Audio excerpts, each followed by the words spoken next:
Hey, it's Felipe from Flow, and right now we're going to learn how to create a Flow project using the Flow command line interface. We're also going to be able to run tests for a smart contract and add a already deployed contract to our dependency manager, see how to interact with the dependency manager. We're also going to write and execute scripts to interact with deployed smart contracts and as well as execute transactions. So the first thing you need to do is install the Flow CLI. If you have Homebrew, you can just run the brew install flow.CLI command, and this will make sure you download all the dependencies that you need. In order to initiate the project itself, we will just go with the flow init command, and then we can name the project whatever we want. So let's go with Cadence-quick start. For the purposes of this specific tutorial, we're not going to install any of the core contracts or dependencies. And there we go. We have created the repo. So we're going to go to the specific directory. I'm just going to open it with my IDE. Once we have initiated the flow init command, we will see that we have a Cadence folder that has our contracts, our scripts, our tests, and transactions. It also contains a getignore, the emulator account private key for the emulator, and we have the flow.json file, which contains the whole configuration for the project. But the first thing we need to do is create an emulator. We're going to do flow emulator start, and this will initialize our emulator, and we can see that it is active. Then in a different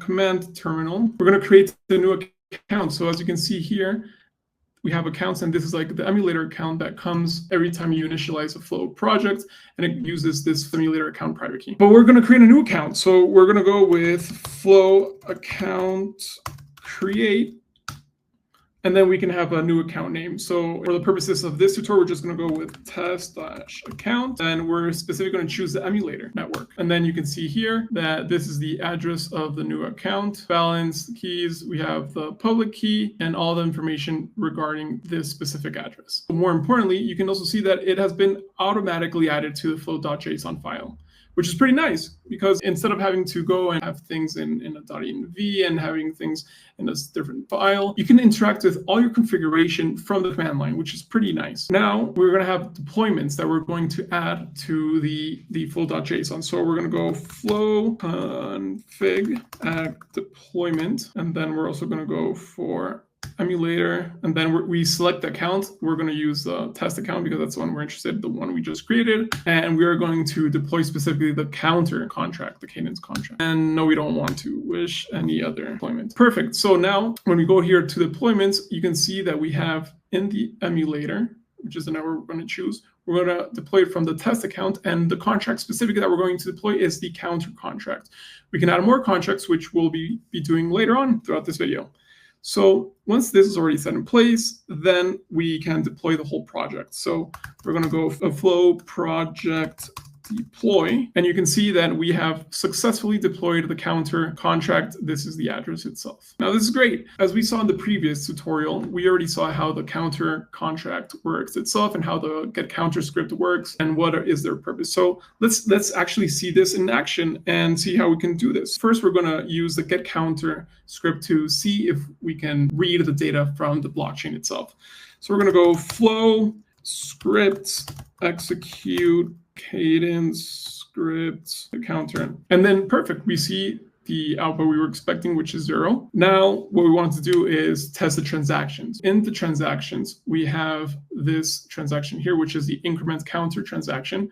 And basically what it does is that it authorizes the transaction, and then it uses the counter.increment function in order to increase the count, the number.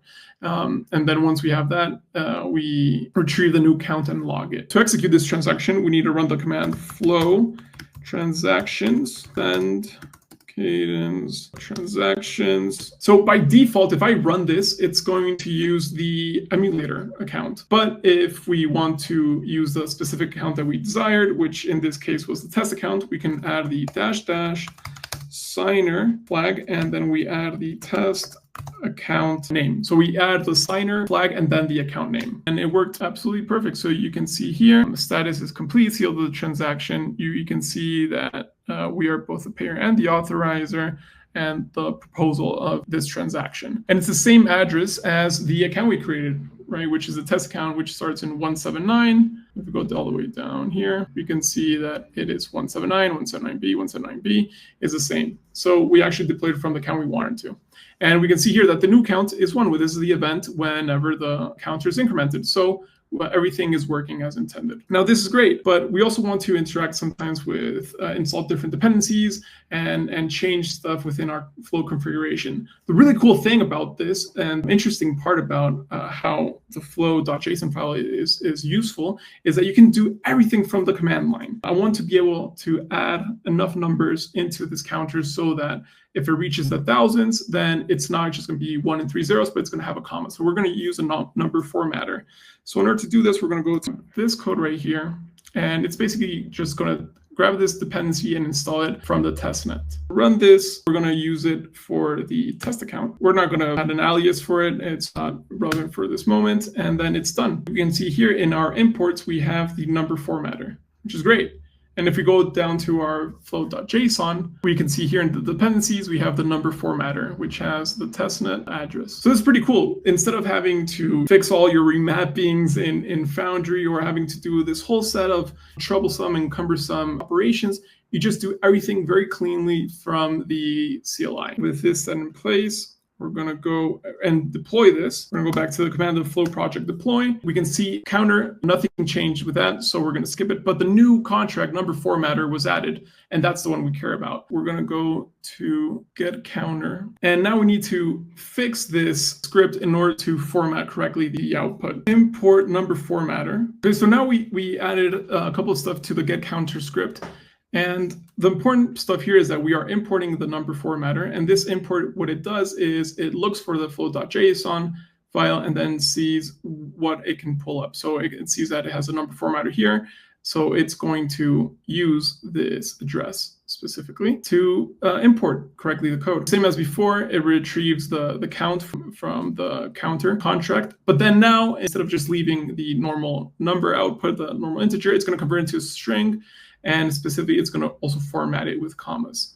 And then it returns this formatted output. That's the new change. And then we're also going to add a new transaction. And we're going to call it increment by 1,000. What it does is it's very similar to the increment counter transaction that we had before. But this time, we're just going to set a variable called I, and then it's going to start from 0 and go all the way up to 1,000.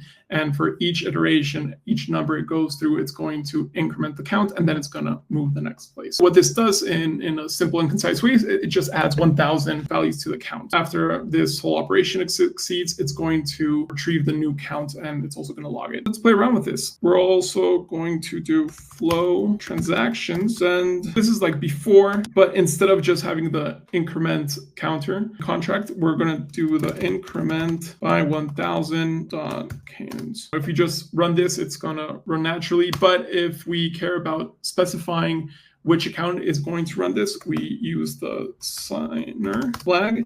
And then we go with the account we want. So in this case, it's test account. And there you go. It kept on adding one by one, all of these numbers one by one. What we care about is seeing that it correctly went all the way up to 1,001. So now we know that we have above 1,001 values. What we're interested in is seeing if the format works, right? The formatting doesn't really work here because it's just doing the transaction of increasing the count.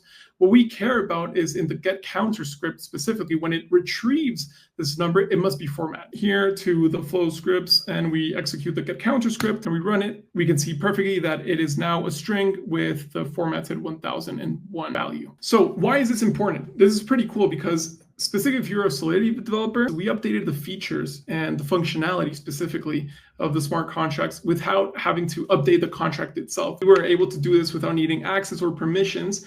And this is the pretty cool stuff about Flow. It's the power of composability in the Flow cadence and to be able to add new features to contracts you don't own. But yeah, this is basically it. Of course, as always, all the documentation for this tutorial is going to be provided down below, and I hope you enjoyed it.